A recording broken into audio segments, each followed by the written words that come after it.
अवधपुरी संप्रिय नहीं सोऊ, यह प्रसंग जानई को। नमस्कार, मैं राजेश कुमार मिश्र आज पुनः आप लोगों के बीच में श्री राम कथा से संबंधित कुछ बातों के साथ एक पेपर दैनिक जागरण की एक मैं कटिंग पढ़ने जा रहा हूं और उस न्यूज की हेडिंग थी प्राचीन शिव मंदिर कंबोडिया को मिला। संयुक्त राष्ट्र की हेग स्थित अदालत ने थाईलैंड और कंबोडिया के बीच सीमा पर स्थित 9वीं शताब्दी के शिव मंदिर को लेकर दोनों देशों के बीच जारी विवाद पर विराम लगा दिया है। अंतर्राष्ट्रीय अदालत ने 1000 साल से ज्यादा प्राचीन इस मंदिर पर कंबोडिया के हक का समर्थन किया है। प्रे विहीर शिव मंदिर पर कब्जे को लेकर दोनों देशों के बीच हुई झड़पों में वर्ष 2011 से अब तक 28 लोग मारे जा चुके हैं। इस फैसले के बाद थाईलैंड को इस मंदिर के आसपास वाले क्षेत्र से अपने सुरक्षाकर्मी हटाने होंगे। लंबे समय से जारी इस विवाद को सुलझाने का यह ताजा प्रयास है। अब आप लोग सोच रहे होंगे कि मैं श्री राम कथा की चर्चा कर रहा हूं, तो बीच में थाईलैंड और कंबोडिया के बीच का विवादित शिव मंदिर की चर्चा कहां से आ गई। वास्तविकता यही है, यह जो मंदिर हैं, पुरातन मंदिर हैं, यह राष्ट्र की संपदा है, राष्ट्र की आस्था का प्रतीक है। इस नाते हर कोई उन पर चाहता है कि जहां पर आराध्य विराजित हो वहां पर पूजा अर्चन वंदन हो। श्री राम जन्मभूमि में जो पहला मुकदमा महंत रघुवर दास द्वारा दायर किया गया था 1885 में, उस समय के तत्कालिक जिला जज का जो निर्णय था,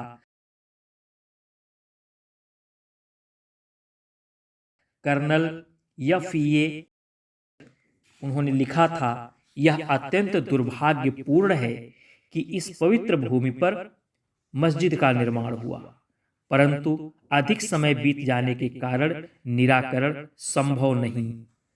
अनेक पश्चिमी विद्वानों ने श्री राम जन्मभूमि पर अपने विचार रखे। William Finch, Joseph Tieffenthaler, Martin, Edward Thornton, P. Carnegie,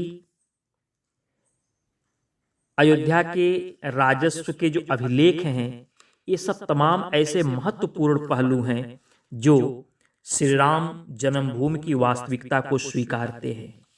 दिसंबर 1949 की एक घटना, जिसमें दिसंबर मास के 22-23 की रात्रि में अचानक उस भवन में श्री राम की मूर्तियां प्रकट हुई और हिंदू पक्ष ने उस पर उस समय अखंड कीर्तन करना प्रारंभ कर दिया।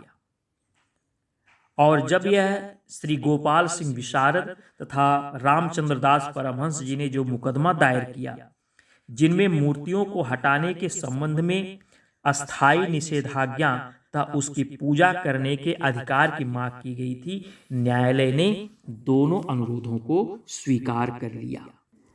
श्री राम जन्मभूमि के निर्णय में जो 45 पुरातात्विक साक्ष्य जिसका अध्ययन न्यायालय ने किया था, उसमें प्रमुख रूप से विष्णुहरि मंदिर अभिलेख, जो 12वीं शताब्दी के नागरी अक्षरों में संस्कृत भाषा में लिखा हुआ है, स्तंभ जो वहां पर खुदाई के समय मिले थे, सिरदल, जो विवादित भवन में 2 ऐसे पाषाण खंड लगे हुए थे जिन पर कमल के विभिन्न अलंकरण किए हुए थे, अलंकृत पाषाण खंड, इसमें दीवारों पर ऐसे कई टुकड़े लगे थे जिसपे नक्काशी करके बनाई हुई थी। जगती का पत्थर जो पूर्वी दीवार में लगा था, और जो अन्य वास्तु अवशेष कर्ण आमलक, जाल अलंकरण वाले पत्थर, ललाट बिंब का पत्थर, लता अलंकृत पत्थर, द्वार शाखा स्तंभ 4 समानांतर अलंकृत खड़ी पंक्तियों से युक्त। द्वार शाखा स्तंभ सर्पिल लता वल्लरी से अलंकृत छत का भाग। वृत्तों में बनाए गए लता वल्लरी स्तंभों पर देव कन्याओं की आकृतियां।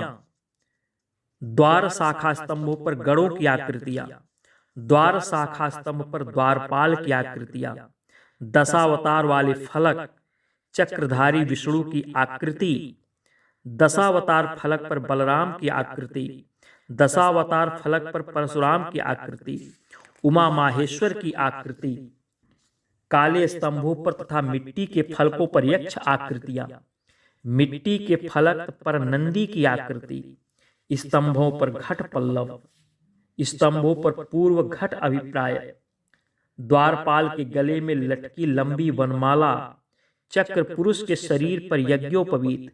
चक्र पुरुष के हाथ में विष्णु का चक्र। त्रिभंग मुद्रा में खड़ी आकृतियां। द्वार शाखा पर विष्णु आकृति। शिव भैरव की आकृति। पीपल के पत्ते के अलंकरण। ऐसे कुल 45 जो प्रमाण थे जिन्होंने शायद न्यायालय को विवश किया कि यह पवित्र भूमि श्री राम जन्मभूमि ही है। और आज पुनः वह श्री राम मंदिर अपने पुनः उसी स्वरूप में खड़ा हो रहा है। हम देख रहे हैं, उस अद्भुत स्वरूप का दर्शन करने जा रहे हैं। पुनः कुछ ऐसी ही बातों के साथ आपसे मिलेंगे। सबके राम, सब में राम। जय श्री राम।